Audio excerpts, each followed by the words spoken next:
I'm with Qurantinecast. We were meant to do this yesterday, and it was my fault because you could only see half of me. So we're doing this again. We're going to break down the main card of this week's event, as quite a lot of fights have been pulled out, and we went through quite a lot in depth yesterday. So we're trying to go briefly, and then we'll talk about more of the upcoming fights. Hi, how are you doing? Pretty good. Not too bad. First fight of the card, we had Thiago Moises versus Jalen Turner. Who do you have for that one?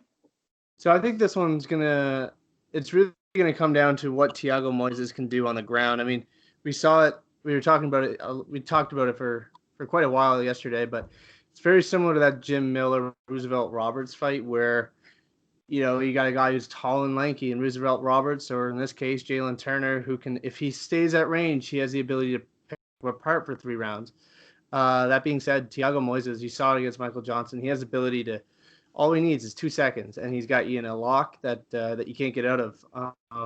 So for that reason, it's kind of like a knockout shot type thing too. You can't really root against it because it really only takes a matter of seconds for them to be able to do it. So for that reason, it's Thiago Moises for me. And also, like we said, I like his win over Michael Johnson. I know it's not the same Michael Johnson that people are used to, but it's still a name, and it's a very credible name still. And I think he will win. I think he will win by submission in round 3. I just think Turner will have a tendency just to get himself into a situation where he'll get submitted. Next is Brian Kelleher versus Kevin Natividad. Natividad's obviously a short replacement. The original fight was Ricky Simone versus Brian Kelleher, which was a fantastic fight, and I think hopefully that fight can get rebooked after this one, assuming Brian Kelleher wins, which I think he will. I think he's got a better opponent. He's had around about 32 fights. And I just think he's a very good fighter. Like we talked about yesterday, like he gave Stamen a very good fight. He was top 10 or he was just outside the top 10 at the time. He's the guy who could have beat Yadong Song in his last fight. So Kelleher's kept in good company, and I think he will win by decision or late TKO. Yeah, I'm kind of in the same boat. I wasn't as impressed by the Hunter Azure performance by Brian Kelleher, even though he won it, as I was with the Cody Stamen fight. I know he lost, but he looked very, very good against a guy who, like he said, is in the top 15. Cody Stamen's durable. He's tough, and and Brian Kelleher. I mean, he lost the fight, but he held his own in there. That being said, you can't overlook. I like to call him Merry Christmas. His last name is Navidad, but can't overlook him. He's coming in. He's got a lot of hype. He looked very, very good in the LFA. So I think he's got the ability to do it, but I just think Boom is very, very experienced. I mean, he's got over 30 fights.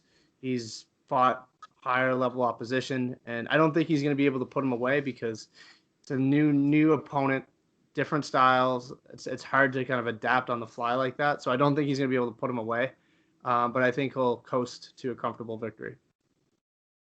Same. I think next fight is Mikael Pereira versus Salim Imadaev. I think this is the best fight on the card. I think it's better than the main event in terms of styles. I think welterweights are more fun than heavyweights. I don't normally like the heavyweight division that much.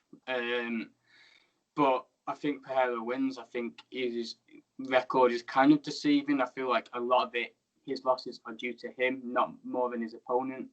I know Connolly put a fantastic performance in against Pereira, but I think that's also him just going out in the first round and him getting himself out.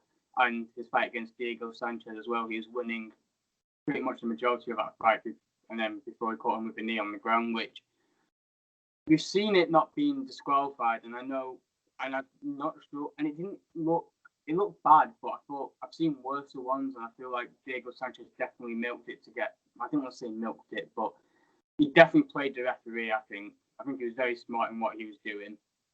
I think he will win here. I think Salim had a lot of hype going into the UFC. He was 8-0. And then since then, he's lost to Max Griffin, who's a very good fighter, and that was by split decision. And then he lost to Danny Roberts was it the second round in Russia? I think it was the second round. I'm not sure. But I know he got finished. He got finished by Danny Roberts. Yeah. And he didn't look bad in that fight either. I just think, obviously, if he can, I'm not sure how good his wrestling is, but because a lot of Czechens are very good at wrestling. So I think if he can use that, and I think he will win. But if it stays standing, I think Harry's got enough power to KO him in round 2. But if it goes to the ground, obviously, Imadaev will win by decision. Yeah, this one's a tough one because if I'm Michelle Pereiro's coach, I say one flip around. That's it. No more than one flip. Don't gas yourself out. Don't sit. You're not a gymnast. Don't go out there doing back tucks and stuff. It looks impressive, and it is the reason why we all love him. So I'm not gonna say don't do any flips, but just like dial it down a little bit so you don't tire yourself out. That being said, I mean, Zelim I don't know, is that Zelim?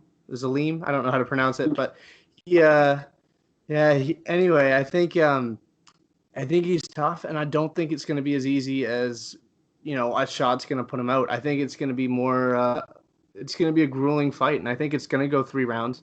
That being said, I just think Pereira showed a lot in Diego Sanchez's fight. I thought he looked very, very good in that fight, and I think we're going to see a better version of that. And with that being said, I just think he's got so much experience. He's very, very good. He's heavy-handed, and I think if he fights smart, I think he's going to coast to a comfortable decision win. And it's interesting. It seems like there's 3 Brazilian welterweights who all have kind of the same style in Edie and Vicente Luque. I just feel like they manage it a bit better because obviously Dos Santos' nickname is Capoeira, and that's obviously the style that Mikael Pereira comes from. So hopefully, as he grows in maturity and in age, he can just reel it in a bit because I'm pretty sure Luque and Dos Santos obviously comes from the same background in terms of Capoeira. So it's a very exciting style. I love to see it. I'm not complaining about seeing it. I just hope he picks his moments when he does it. And I think he will win. I think he's got a lot of potential.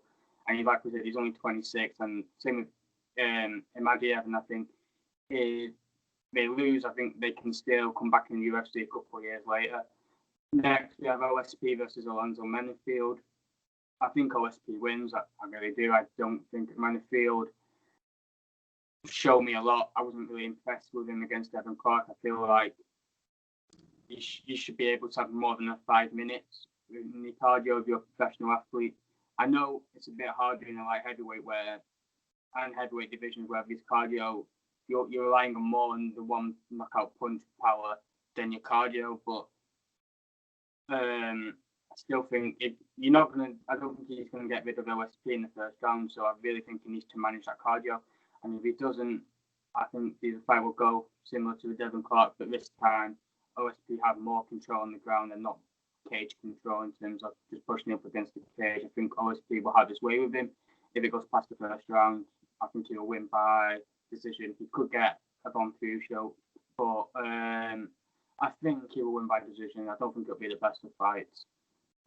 Yeah, I'm in the same boat. OSP is just so experienced. I mean, he's got a lot of losses on his record as well, but he only loses to high-level guys. He's very, very dangerous. He's seen it all. The Ben Rothwell fight for me was weird because, I mean, he's fighting a guy that's 40 pounds bigger than him and in a division he's never competed in. And because he got out-wrestled, I think size had a lot to do with it. Alonzo Menifield did lose a grappling affair to a much smaller Devin Clark.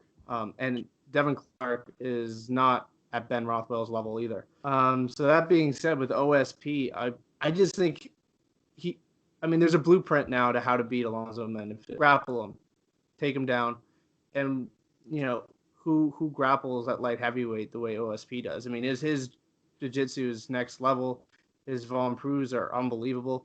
So I think, there's a blueprint to how to beat Alonzo, and I think OSP is going to exploit it and get the Von Prus. Mm-hmm. I think also there's also obviously if he can obviously survive in that first round against Alonzo as well is obviously I won't say it's a blueprint, but it's more just OSP's toughness is what he will need, I think, if he can survive that first round, because obviously a lot of people thinking he'll get knocked out. He's taken some damage recently, so we shall see. I think it's a good fight. I'm just not sure whether it's come main event worthy. I know it's obviously under these tough situations it will, this is what they would have to deal with, but I hope it's a good fight, and hopefully we see a new star in Mennefield if he can get the win. Yeah. In the main event, it's Overeem versus Augusto Sakai. This is a good fight. I think Overeem will win because I just think he's fought better opponents. He's looked more impressive. Even in his losses, like in his recent losses, you look at how he lost to Jairzinho Rozenstruik. He was winning that fight, and it was kind of a questionable stoppage. But I said this last week with Zayn Zayman, I said that referees are in such a tough position where if they do anything a tiny bit early, they get lambasted by the fans, and then if they get it slightly late, they get lambasted by the fans. So it's such a hard job for them. I feel like it was a bit early, but at the same time, his lip did fly off. So I feel like he wasn't. He could have easily got stopped because we know Rozenstruik is a one punch knockout artist, and he could have caught him something in 10 seconds. So I thought it was a goodish stoppage. But he was dominating that fight. I think he's fought better opposition. He's a legend in K1, and he could be, and he's a future legend in MMA. His record is 46 and 18 losses, which is very good. You might look at his 18 losses, but when you have around about 60 fights, it's a very good record to have. How do you see it going? Yeah, I'm in the same boat. He's looked very, very good in all of his last fights. I mean, you look at his last 4 fights. Walt Harris, everyone was rooting for Walt. No disrespect to Alistair, but I think everyone wanted Walt to win that fight. But he beat Walt, beat Olenek, beat Pavlovich, beat Rozenstruik. Like we said, he won every second of that round except for the last, 10. And then he lost before that to Curtis Blades and Francis Ngannou. So, like, you look at his record, he's only really losing to the elite. Do I think Augusto Sakai's at that level? Not quite. He beat Blagoy. He should have lost it because of the illegal strike. But, I mean, he got the win, so he's here now. But I just think that if Alistair hadn't fought everybody that's ever existed except for Augusto Sakai, he probably wouldn't get this fight. It's just he's fought everybody else. Everybody else ranked above Sakai, Overeem's fought. So it really puts him in a really weird spot where that's the only fight available. And I think it's a bit too much for Sakai at this point.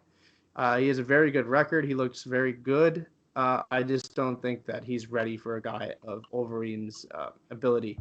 And I think Overeem's gonna TKO him. I think he's gonna be able to put him away. I think it's gonna be a later one though. I think it's gonna be like round 4, maybe late in round 3. But I think Overeem's got enough to get it done. I like Sakai's win over Blagoy just because Blagoy is one of the toughest guys in the UFC. Like, if you get stabbed in the heart and just be able to continue doing what you're doing, and he's just got such a good chin. Honestly, like, who did he fight before Sakai, where he made the guy look really bad? Derek Lewis. He fought Derek Lewis. He lost to Derek Lewis, but that was questionable too. Yeah, I thought he won that fight as well. So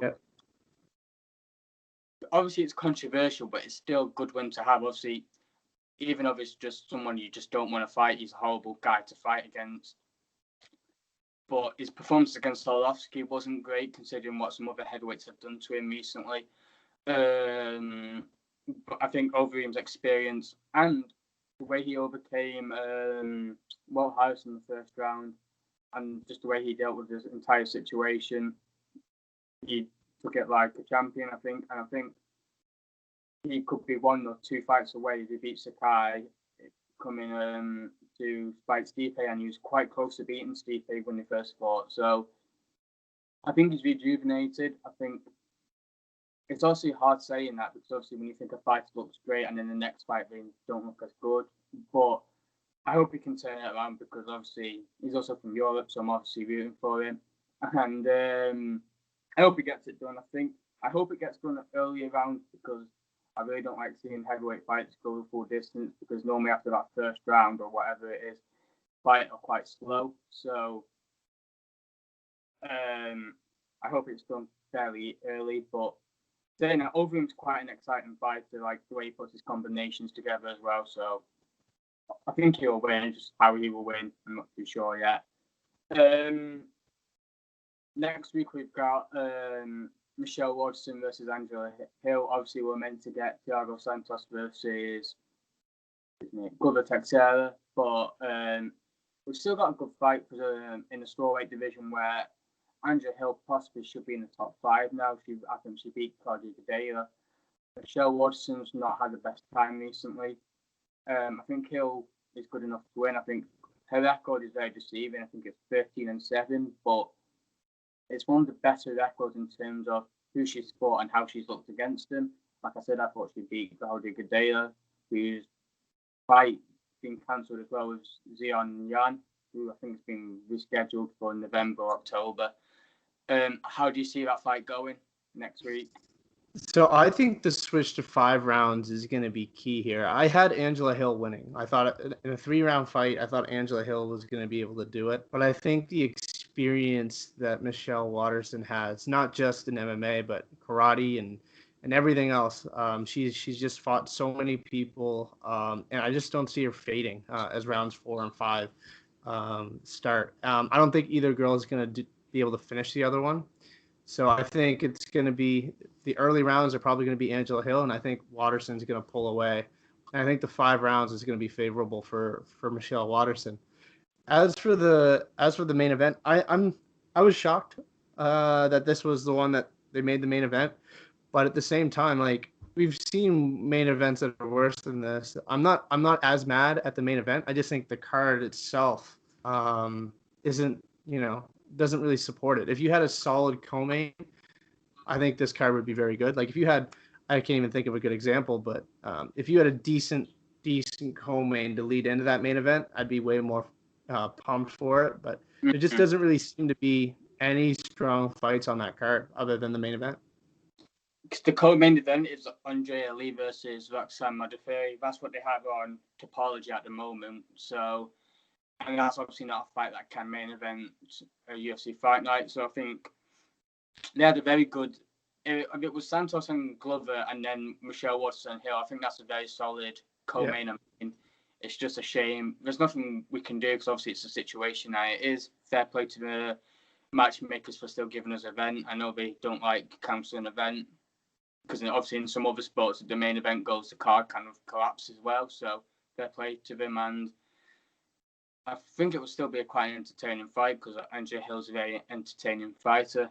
And hopefully she can get it done because I think she's someone that's been hard done by the judges, and I think she should be in the top 5.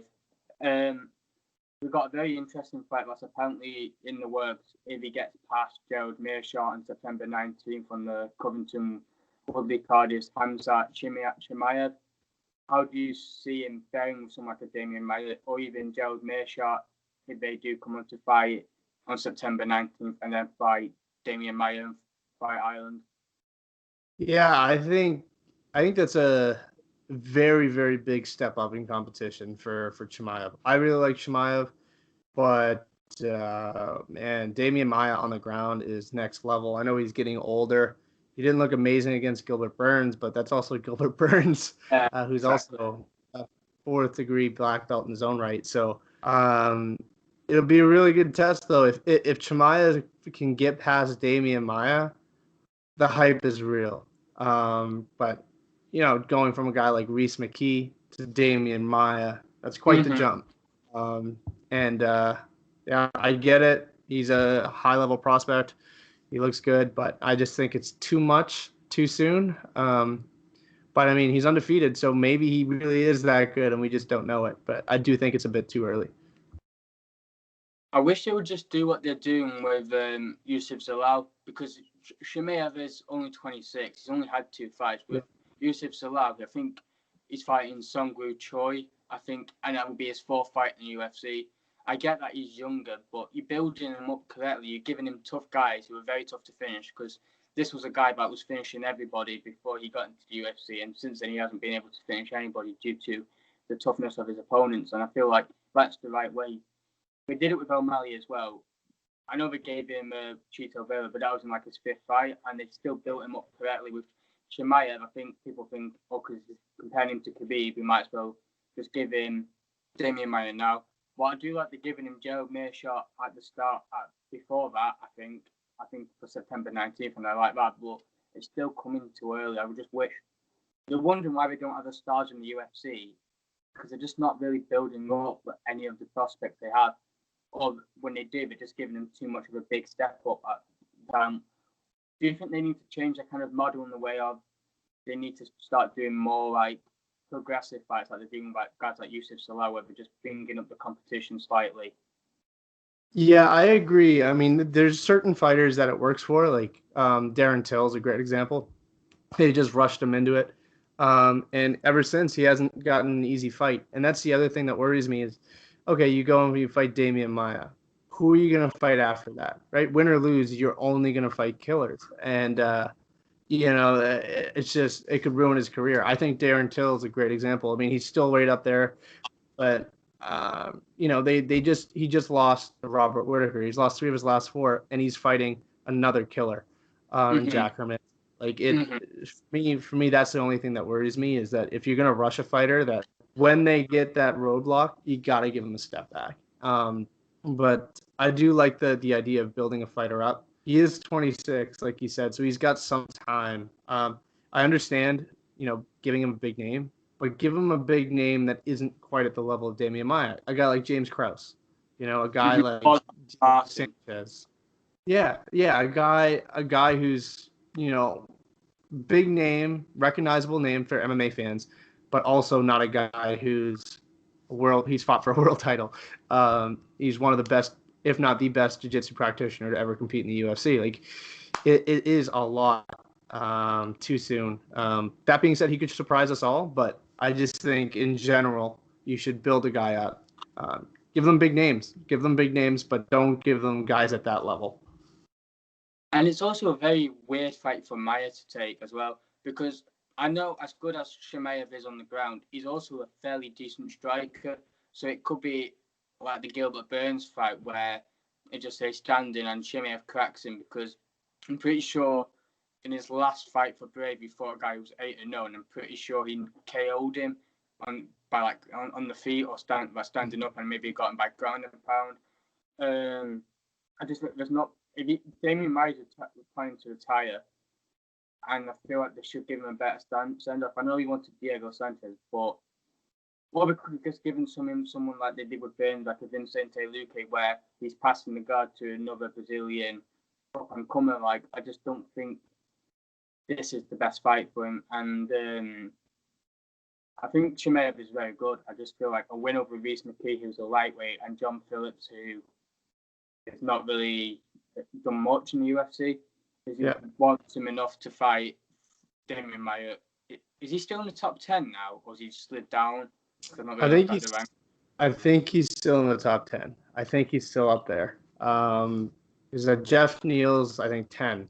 And I still think Damian Maia is above him. But yeah, I mean, I agree though. Like, it's puzzling that Damian Maia would even consider it. Like, it's just, he said he wants 1, maybe 2 fights.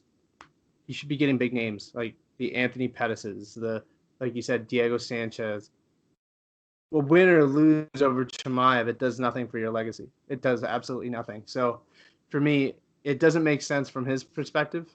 For Chimaev and everything, that if you beat Damian Maia, you're in a very, very good spot. And I've just thought of a good fight as well. Jake Matthews would be a perfect fight for Khamzat Chimaev, because I think he'll get past Diego Sanchez. I feel like what they should have done with him is give him like a Jake Matthews and then give him like a Ramazan Emeev or one of these guys, and Rocco Martin, and then you give him a top 15 guy. Like, I just don't see why they rush these guys so much. It's just annoying a bit, because I want them to have new stars. I want them to see the sport thrive, and it's just a bit of a shame at the moment. But because obviously the biggest rising star was Sean O'Malley. Like just the numbers he was doing, the followers he has on Instagram, stuff like that, and just the amount of interest he was gaining. I think his was a bit of a different situation. He lost, but kind of his own doing. I don't want to say that Cheeto didn't do anything because he's my favourite fighter, and I was very happy when he won. But at the same time, I feel like this loss shouldn't hurt him as much because he looked really good. It wasn't like he was getting pieced up or anything, and then he got KO. He got gone and pounded, TKO'd. He looked really good. He was light on his feet. He was using his kicks really well.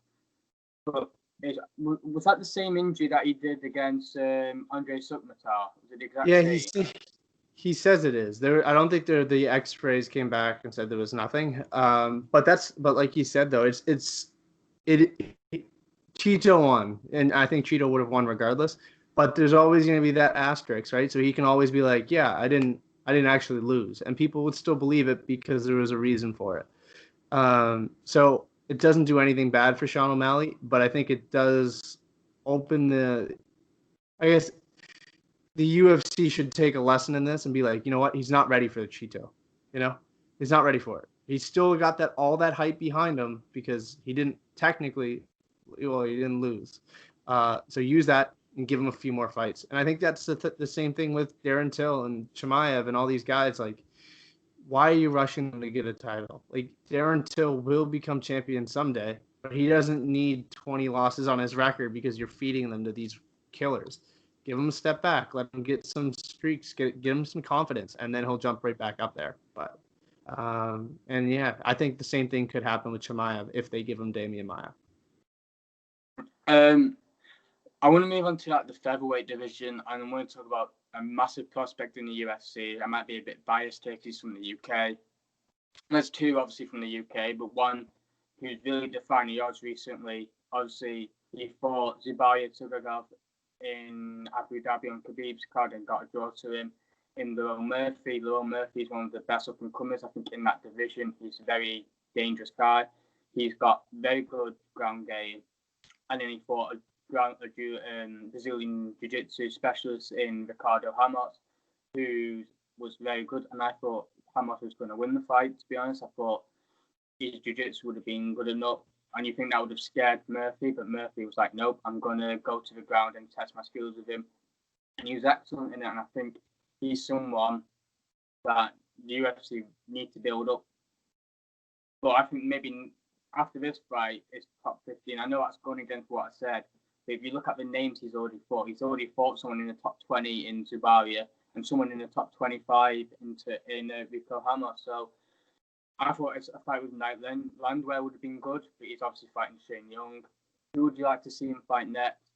So for me, I'd like to see him fight a veteran, a guy who's very, very good, a guy who's been around, former top 15, a guy who's maybe fought for a title, but, he's kind of fallen off the grid a little bit. And I really like the Ricardo Lamas fight. I thought that would have been amazing. I think if Ricardo Lamas chooses to stay, I think that's a great fight. Stylistically, it opens the door for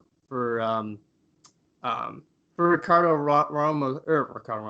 Lamas to end on a high note, but also for Leron Murphy pick up a huge name that would really propel him to the top 15. Another option is Cub Swanson. I don't know what the turnaround of his injury is, but I mean, if you beat Cub Swanson, you're knocking on the door of top 15, and you're going to be considered a badass for the rest of your career. And same thing for Cub Swanson, very similar position to Ricardo Lamas. If you win over Leron Murphy, you're right there, top 15. You're knocking on the door again. So I like those matchups for him. I think, like you said, maybe not jump him into the top 15 yet, but if he picks up a win over a veteran, I think he could be right there. And Cub Swanson is one of these guys. Obviously, I missed him in his prime because I'm obviously fairly new to the sport.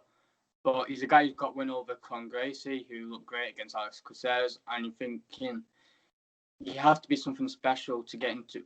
It's like Derek Brunson. Like, these guys are so difficult to beat. I know Cub Swanson's in a different position. He's just outside the rankings. But it's just these veterans are very tough to beat. And we're seeing this a lot this year in terms of a lot of the veterans getting wins over the up-and-comers just because the tougher, the more craftier, like you mentioned earlier, the Jim Miller versus Roosevelt Roberts fight. And I feel like Cub Swanson and Royal Murphy will be obviously fight. I think it'll be fight of the night of the of whatever card it could be on. I don't want to say fight of the year, but it could be. They've got very good styles. They're both brawlers, but Murphy's also proven he's very good on the ground as well. So I like that fight as well. I think he could also maybe fight. I really wanted him to fight Herbert Burns, but that fight obviously might not happen now because Herbert Burns is coming off a loss, and a winner should fight a winner, and a loser should be fighting someone coming off a loss. I like the Ricardo Lamos fight as well. I think Andre Philly would be a good fight, but obviously he's fighting Bryce Mitchell next. So there's just so many top-level fighters in the featherweight division. It's a lot like the bantamweight division, where the top 30 of that division could be anyone in the top, not everyone, the top 15 to 10 guys, 15 to 10 guys, I reckon it could be like Peony Barcelos, I think could beat Damon, I think he could beat Song. Him versus Murad would be very interesting. I think he could be Font maybe, but Font is a very good fighter. He's just not as active. Yeah. Do you think like age has something to do with like sometimes the UFC kind of leaving a fighter out in terms of how active they want to give them? Like Barcelos is obviously someone that's not fought for a while. Same with Omar Morales and all these guys.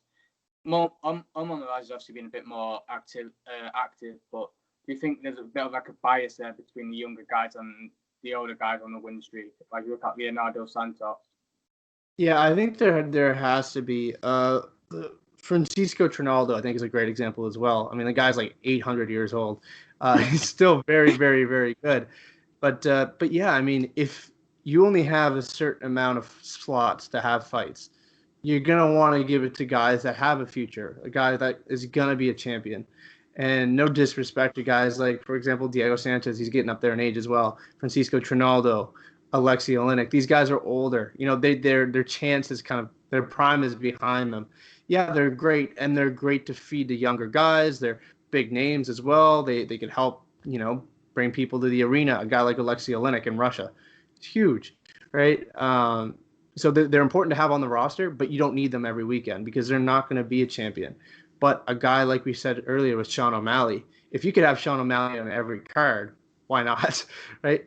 A guy like Hamzat Chimaev also, if they could have him every week, I'm sure they would as well because he's got such high potential.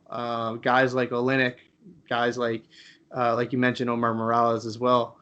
They don't need them every weekend because their opportunity to be champion is, you know, it's not there. And yeah, there is a bias and maybe it's not fair, but from a business perspective, I think it does make sense. Yeah, it's really like interesting to see how the UFC developed their stars coming forward and how they developed like the veterans and how they used them in terms of are they going to use them to be like a stepping stone, or whether they're going to use them to be a star, or whether you're going to use them as kind of like a learning curve for the up and comers. I'm not sure whether that's smart for me to say, but obviously we don't want the up and comers to lose, but maybe it's the reality they need, and to start thinking, okay, maybe we should start progressing these guys a little bit slower. Speaking of like the future stars, obviously this Dana White Contender Series has been going on these last few weeks. Who's been the biggest standout for you so far? I mean, I think without a doubt, personality, the way they perform, the Koski brothers. They were unbelievable that night. They carried themselves like true professionals. They were awesome to talk to. They reminded me of mini Tanner Bozers, where they're like straight to the point. They don't beat around the bush. This is how it is. I like it. I like them a lot. I think they were really good. Performance-wise, I think there were guys who performed better, but I think overall package, I thought they were great. Another one that I actually spoke to yesterday was Corey McKenna, and I think a lot of people weren't as blown away by her performance because she didn't get the win, or she didn't get the finish, but she looked very, very good for me. I mean, as a strawweight, it's very, very hard. I mean, there's not as much power, not as much strength as, even the women's bantamweights or the featherweights even. They don't they don't possess the power. So it's a lot harder for them to pick up the finish. And I thought she did very, very good against someone who's very dangerous on the ground. And she went to the ground with her without any fear, without any hesitation. And she started off with a stand-up background. So she looked very, very good for me. I don't like her matchup, Kay Hansen next, but I do think that she was very, very she looked very, very good. And that obviously ties in what we've said about prospects being built up. And obviously, we've not really mentioned prospect versus prospect, but I feel like would it not just be more beneficial for the UFC to do it when they're both ranked? Like, there's obviously more money there, there's more interest there. They could do it on a main card, fight night, or pay per view, depending on who they have on the pay per view. I just feel like they do need to be a lot careful. And the biggest spotlight for me is not necessarily someone that's won, but someone that probably should have got a win, or maybe was very close to winning, and he just needs to do a little more. Was Luis Rodriguez, who I think was in week 1 from Mexico. I'm not making this I forgot the word now. To Brandon Moreno in terms of, because they're both a Mexican, but they're both very good at striking. They're very good at on the ground as well. I think it was advertised as striker versus grappler. Obviously, Rivera being the grappler and Rodriguez being the grappler, striker. Sorry, and it wasn't really like that at all. Rodriguez is a very good striker, but he also showed how good he is on the ground, and he's only 21 years old. I know it's very hard to get a contract to losers, but I just feel like he kind of deserved it, or at least developmental contract. Do you think we'll see? Do you think we'll see him in November? I think they said they're going to do shows in November now. And how do you see him in the future in the UFC if he is to come into the UFC soon? I think he was, of everybody who lost, he was the one that impressed me the most. And I thought he won the fight. And I think had he won, he would have gotten a contract. But like you said, you can't really give it to the guy who lost and not give it to the guy who won. So he didn't end up getting it. And he's a flyweight. You know, they're always in need of flyweights. Their roster is very, very shallow. And I think he beats half the guys on the flyweight roster. I mean, I think he beats Zaruk Adeshev. I think he beats Malcolm Gordon, Canadian. But as much as I like rooting for the Canadian, I think he beats him. I think he hangs in there with guys like Jalga Zumagulov.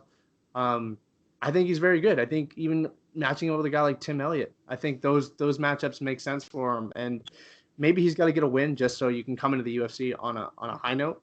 But man, I think he's UFC level, and I think he's top 10, maybe even top 5 in the UFC if you give him a year's time. I think he's right there. The flyweight division is so shallow and need of talent. I think he could be right there.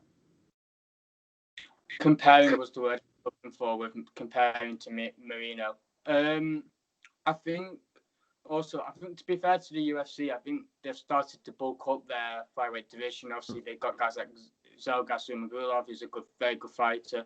His only loss came. No, he's lost to. He beat Tagir Ulanbekov, I think, and I think that was a very close fight. I think that was only Ulanbekov's loss on his record. I might be wrong there. But obviously, they've got Tagir Ulanbekov now, who's making his debut against Bruno Silva. They got David Dvorak, who's fighting Jordan Espinosa soon. So they're starting to bulk up the division. I feel like they need to, because I think it's a very exciting division, especially now with Davison Figueiredo as the champion. I think he's going to elevate that division so high, just because he's a guy who finishes people, and we haven't really seen someone with knockout power like him. And to stick on to Davison Figueiredo, how do you see him versus Cody going? Do you like the matchup, or do you disagree with it? I don't like it. I mean, obviously, I'm going to watch it. I think it's unbelievable for the division, and I think it's really going to, like you said, I mean, they're going to need to build the division, and what better way to do it than have a guy like Cody Garbrandt step in and fight for the title. But as for does it make sense? No, I mean, no. I think you could give the case to Brandon Moreno, Alex Perez, Askar Askarov. I think any of those 3 guys make way more sense. That being said, though, I mean, from a business perspective, from a competitive perspective, from bringing fans to the arena, I guess if there's fans, or by getting them to buy the pay-per-view is probably a better way to put it right now. But I think it's the fight. I think it's the fight that makes sense for the UFC. Maybe not as diehard fans. It's probably not the one we'd want to see, and I'm sure guys like Alec Perez feel a little bit left out. But man, I think that fight is huge. If Cody wins that and Cody's a champion for the UFC again, that's huge. Because everybody loved Cody when he was the champion. He's exciting. Team alpha male product again, holding another belt. I think it's huge for the UFC if he's able to get it done. Yeah, it's huge for the UFC, but I think it would damage the flyweight division because we know what's going to happen when Cody wins the title. If he does win it, he's just going to want to fight Peter Yan, and we'll just go back to square one with the flyweight division. The belt become vacant again, and I just feel like if you wanted to do Garbrandt versus Yan, you might as well have just done it now because they obviously don't care about the rankings. They could just have made that fight because Jan's not got an opponent, although it looks like Sterling is confirmed number one contender. However, if Figueiredo wins, that elevates the division so much because you're beating a guy who's got a very good name. People away from the hardcores know who he is. Like, he's a very big name in the sport. But I don't like, I've said this in my previous podcast with James Lynch, I don't like fighters coming off a title, coming to fight for a world title, coming off a one-fight win streak, unless you fight the number one guy in that division, and he's not even fought a top five guy in that division. And he just beat someone who's hanging on the top five in the bantamweight division in a fight where it's not like he looked great in it either. It wasn't like he was piecing up Son and then he got the TKO. He was on the back foot of it. That knockout only came because he was on the back foot, pretty much. I like the fight. It's going to be fun. I don't like the fight, obviously, because you're bypassing guys like Askarov, Perez, and Marino, who's looked great since coming back into the UFC. Like, he's probably the most improved fighter since being cut, and he was only cut for like a year, wasn't he? So, and he came back due to Askarov, who people think he won the fight. He then beat Formiga, who then Perez sort of finished, I think, as well. So Perez versus Marino has to fight. The winner of that has to fight Figueiredo. I'm just a bit worried about Figueiredo wanting to fight Yan after it, because obviously Figueiredo's a massive flyweight. He could definitely get into the bantamweight division, and I feel like super fights are fun, but they're starting to be outdated now, like, in terms of just let them fight the contenders, let them beat the top five, and then you can do it. Because Yan's young, Figueiredo, obviously, I think he's 32, around that age, but they can do it in the next couple of years. We don't have to do it now. So I just feel like UFC are kind of gambling with this.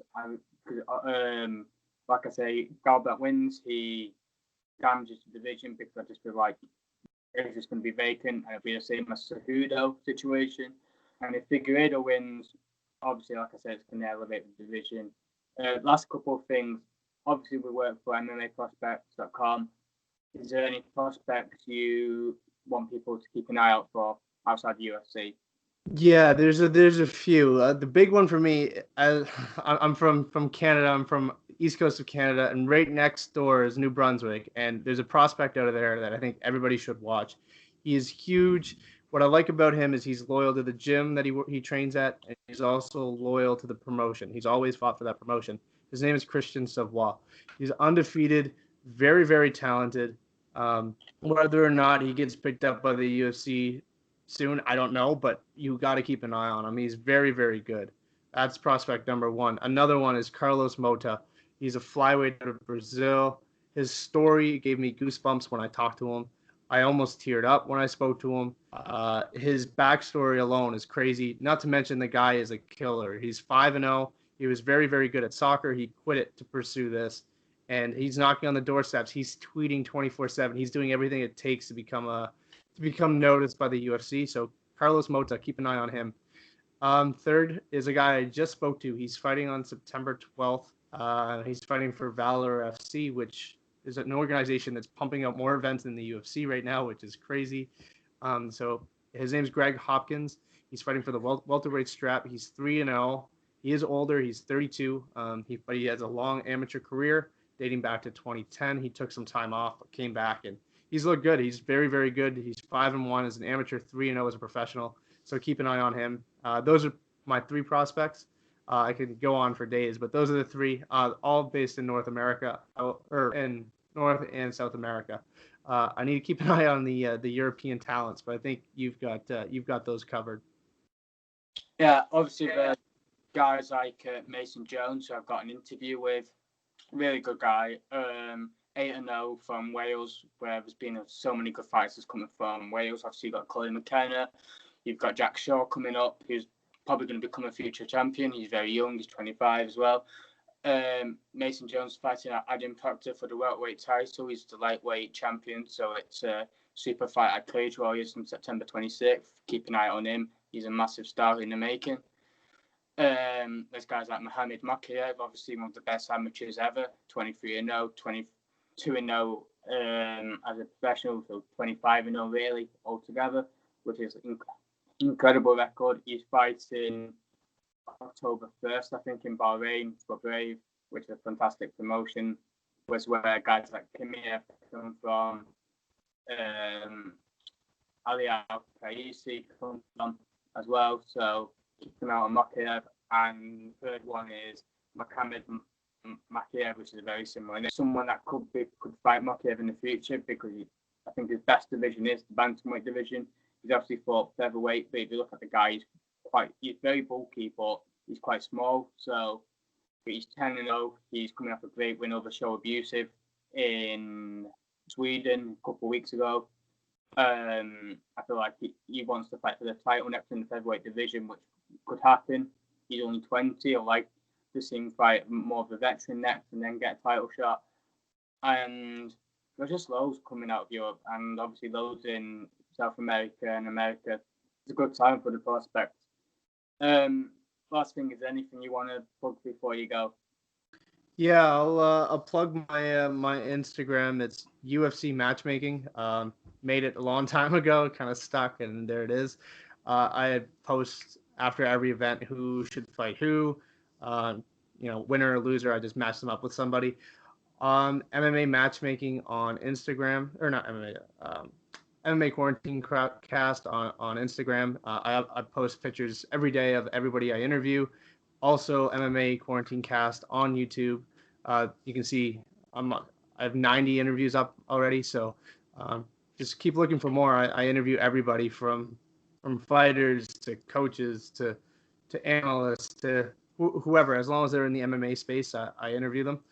And so that's where you can check me out. Also, MMA Prospects or Bloody Canvas. Check out both of those websites. I work for both. Yeah, he's putting out really good content, worth watching. He's got so many good guys on, and obviously I'm very interested in it. Matchmaking is my favourite part, like who should fight who, and I'm really interested to see who he comes up with. For me, my interviews with Andre Yule, Michael Rodriguez, and Mason Jones is out, and my podcast with James Lynch, Shane Zyman, and obviously this will be out probably tomorrow, so probably on Fight Night. Obviously, I wanted to post it today, but it was my fault. I put the camera on. Hopefully, the camera's good today. Thank you for coming on, and hopefully we can do this again sometime, maybe end of the year. Yeah, thank you for having me. I appreciate it. These are always fun, talking to people, and it's always nice to pick someone else's brain, and just kind of get a feel for what they're thinking about the exact same stuff. It's always nice. So thanks for having me on. No worries. See you later. All the best. You too.